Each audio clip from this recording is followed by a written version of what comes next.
There is a line in Proverbs that says, "All who hate wisdom love death." It's a hard sentence, but it's an honest one.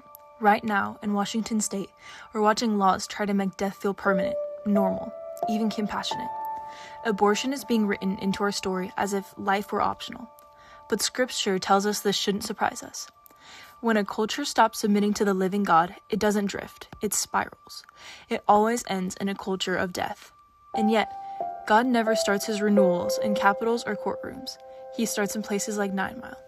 If you're a young girl here, you might think, what could I possibly do? But God has always used young women to push back darkness in small, stubborn, beautiful ways. You start by loving life where you live. You notice the little kids at the park and learn their names. You help babysit for a tired mom who just needs an hour to breathe. You bake bread or cookies and bring them to a pregnant woman, a new mom, or a neighbor who feels alone. You write stories or make art that tell the truth about babies being a gift, not a problem. You volunteer quietly at church or in your community, choosing presence in a culture of abandonment. You refuse to laugh at jokes that make life cheap. You speak gently but clearly when friends say things that aren't true. You learn wisdom deeply because wisdom makes lies obvious. In a town like 9 Mile, faithfulness shows. People notice. They notice the girl who doesn't treat their body like an experiment. They notice the girl who protects younger children.